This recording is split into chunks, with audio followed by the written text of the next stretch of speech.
Hey guys, my name is Arthur and I just bought this BMW 328i. It's a 2008, commonly known as the E90.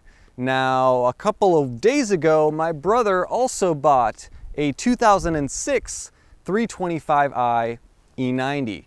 This channel is going to be all about these two cars. We are planning on not only fixing them up, but making them run just like they did brand new, and hopefully in the near future get some more horsepower and get them looking nice and clean. Now, you might be asking, how in the world did we end up buying these two cars for $9,000? Well, they're obviously used. This one has 107,000 miles on it. My brother's has 141,000 miles on it. So I'm gonna walk you guys through just some of the issues with my car, and then we'll walk through some of the issues with my brother's. So let's jump into it. This is my 2008 328i in Arctic Silver Metallic, which is a kind of unique color. From this angle, it looks really nice, but in some ways it's not as good as it looks. So I'm gonna start with the outside and then go into the inside. From the very front, you can see that there's a little bit of a fender issue with the front bumper fitment. I don't know if it's a broken clip or what it is, but I'm gonna have to figure that little piece out there. This headlight has been removed because there is no BMW sticker on it, so it is an aftermarket headlight, which means it may have cracked or broken or been in a small collision, who knows. This headlight on the passenger side is completely fogged up, so I may try to clean this up and polish it, or I may replace it if the polishing doesn't work. If you look way under here, you can see that this under tray has been abused and used quite a bit. There are some yellow wires and zip ties. It looks like that just needs to be redone. On the hood, there appear to be some reverse dents. I don't even know how this happens. Maybe someone was working on the engine, left a tool, and then slammed this hood, so got a couple of small bumps, but that's pretty much it. No real major rock chips or damage or anything like that on the front, so not all too terrible. You can see that the paint looks decent. There is a small touch-up paint spot here, as well as a small dent on this accent line. But the door handles, there's a couple of small scrapes. I mean, this is a 10-year-old car after all, so it's not going to be perfect all the way. The exhaust tips are super dirty. There's also some spider webbing on the actual bumper. I don't know what that's from. There's some right here, and there is some on this corner as well. So not perfect. Looking at the taillights, they look decent. I don't know if that is OEM fitment. I think that that's a little bit too spaced out. This side's a little bit tighter. That looks a little better. There is a small dent that you may or may not be able to see on the rear trunk cover. This side is not altogether that bad. There is just a couple of small scratches here. These rocker panels are pretty scraped up, but that's pretty common with these E90s. Everything else here seems to work and look decent. Front wheel is pretty scraped up, so you can see that there are quite a number of gashes from someone who probably is not the best parallel parker in the world. Now, a common failure with the exterior of these is these roof rack rails. You can see right here there's a little bit of paint peeling. These are not too bad. They're still mostly black. You'll see on my brother's car, though his were terrible, we actually had to spray paint them and paint them again. This back window, you can see that the rubber seal gasket around the rear window is cracking in the corners. Not perfect. The tint on the back window has some bubbles. Again, not ideal. All stuff that I would probably want to take care of, and that's the whole idea behind creating these videos. On the inside, these door grab handles are super gummy and nasty looking, so I have already ordered replacements for all three of them that have these door grab handles, so I'm going to be replacing those. Beyond that, the leather back here looks pretty decent. There's a couple of small stains, but it's not too terrible. The rear console was scratched up. I've already repainted it and made it look as good as I could make it look. So that piece is all right. But back here, it's not too bad. The one thing I may want to take a look at is possibly getting some new backings or figuring out a way to tidy up these nasty nets. And you could see that the OEM BMW carpets are in terrible shape, so definitely a detail is in order. This door handle, I've already taken off the outside trim. Look at how terrible that is. I don't know what it is about E90s, but apparently this is a very, very common problem. This is super gummy and sticky. I don't even want to touch it because it is hard to get off of your fingers once you do touch it. So definitely replacing that. In here, the passenger seat looks pretty good. The dash panel, the wood grain, all seems to be pretty good. The only real issue in here is there is a tear on the driver's seat, so let's take a look at that. So it's a little bit more than a tear, which I don't know if that calls for reupholstering this bolster or if there's a quick and easy way to fix that. So I'm gonna do some online Google searching for that. Non-sport steering wheel, it's in decent condition. This 328i is an automatic. You can see that the interior is not in terrible shape. The cup holders were not working, but I got them to work. So that is all good. The one thing that is broken in here is the screen is almost completely illegible. So that will need to be replaced. That's going to be another project on this channel. Also, the start stop button is a little worn. I've already ordered a red one, which should look cool in this interior. We'll see when it gets here. There's some wear on this door card right here, but I'm gonna do my best to clean this up and maybe do a layer or two of paint. We'll see. Definitely needs a detail, like I said. All right, now popping the hood, these struts are completely shot, so I have to hold them up.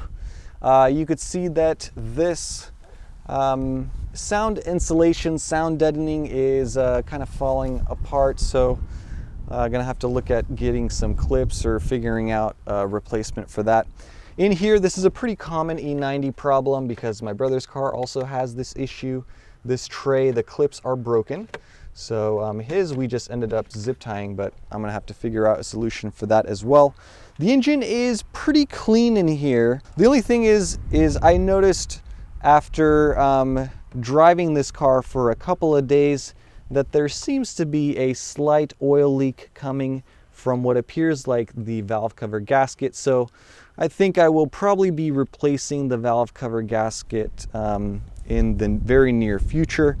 Also, when I go and try to start the car, this is the error message that I get. Now the car starts up just fine, but you could see that it hasn't been serviced in like 7,000 miles.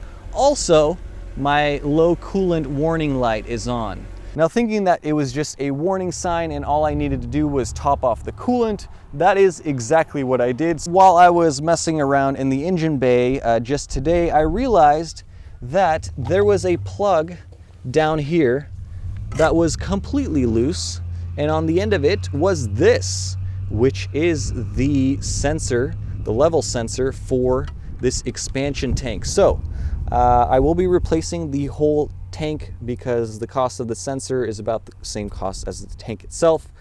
So that is another DIY project for this thing. Fortunately, it was only about $40 shipped, so it's not terrible, but the valve cover gasket, that whole job, I am not looking forward to whatsoever. Now, I also don't have service records for this thing, so I don't know if the water pump was ever replaced. And as a preventative maintenance, I'm probably going to look at replacing that in the near future as well. So the car itself starts and drives just fine. There is a shudder when you are in low RPMs in a higher gear, which I read online is caused by the automatic transmission. So I'll be looking for a DIY fix for that in the near future. So basically, there are a lot of small projects left on this thing to get it up to reliable daily driver status. The car looks decent right now, but it will look much better. It will drive much better and be a ton more reliable, hopefully in the next month or two. And this is my brother's 2006 325i. Now, also an E90, you can see his is a dark gray. I don't know the specific name. This car was a little bit better taken care of than mine, actually. You can see that both front headlights look like they're in good shape. The fog lights are pretty foggy, so those will probably need to be replaced or sanded down. We'll see. There is a dent on this bumper with some spider webbing that we'll have to figure out how to take care of. There's also just a gash here and some various nicks and scratches on the front. His bumper fitment is better than mine. No real dents or blemishes on the front of the car, so it's looking pretty good. Now, these are the non-sport wheels. These are 16-inch that came on the 2006 325. They're a little bit different. Let's go around the side. No real big blemishes. This car is pretty dirty. There is a pretty significant scratch gash on the lower rocker panel because E90s in general are pretty low from the factory, so it is easy to scratch up the bottom of these cars. Moving around the back, you can see that the bumper fitment is good. Taillight looks pretty clean back here. There are a couple of small scratches on the top of the bumper. The bottom of the exhaust tail tips are kind of dented and scratched. This is a non-original BMW badge. Looks pretty cheap around the edges, so probably look at replacing that with something original. He has 325i badging on the back, whereas my car, for whatever reason, is debadged. Similar issue with the rear tint. You can see a ton of bubbling that will need to be replaced. Same thing with this gasket here. You can see that the corners are gone. So definitely needs to be replaced. And then this side looks pretty clean. There's no real big issues. I mean, a couple of small rock chips and scratches right here, which should buff out with a little bit of polish. This car features a full black leather interior. This one is the 6-speed manual with an aftermarket Bavarian Autosport shift knob, which is pretty nice feeling when you drive it. The interior of this car is well taken care of. No real blemishes. The driver's seat looks good and clean. There's a small scratch in the leather, but there are no tears or rips. The steering wheel, the dash panel, the cup holders are broken. One of them is broken. The other one works. Rear faceplate has been removed. I don't know what he did with that. We are looking at replacing that one because it was pretty scuffed up in here, so it's a project in the making. All of his door handles are nice, so he doesn't have to worry about replacing any of that. Taking a look at the engine, you could see that the vanity engine cover is silver in the 325i. You can see the zip tie fix for these wires going across the top.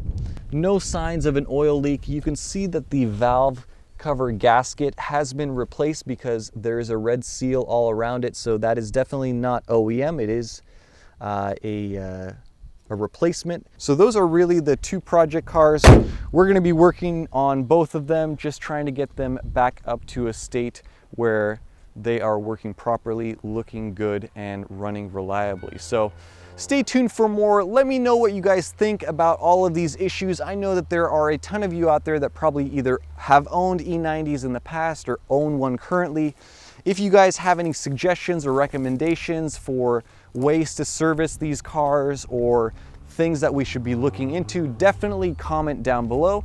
Always be curious to read those. So some of you may be asking, why would you go out and buy an old E90 with a ton of miles on them?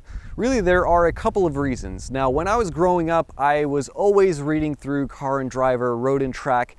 This was the car that beat all of the others. In every comparison, the 3 Series was the one that won. So it's one of those childhood dreams, but it's also very affordable, so why not buy one and play around with it?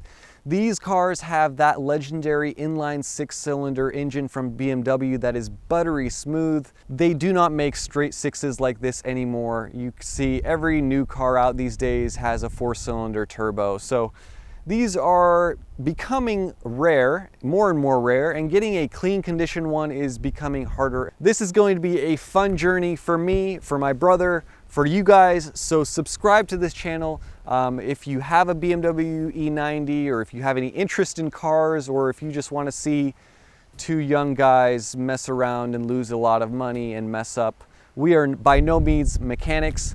So we're going to be walking you guys through kind of doing some DIY maintenance on these things, as well as some moderate upgrades, both cosmetic and mechanical. So I hope that you guys are just as excited as we are to work on both of these cars. Ultimately, we want to create two reliable, good-looking, well-powered daily drivers. That's the goal of this, and maybe going a step above. So OEM plus, if you want to call it that. Subscribe, stay tuned for more. Episode 1 is coming your way shortly. Thank you, and have a nice day.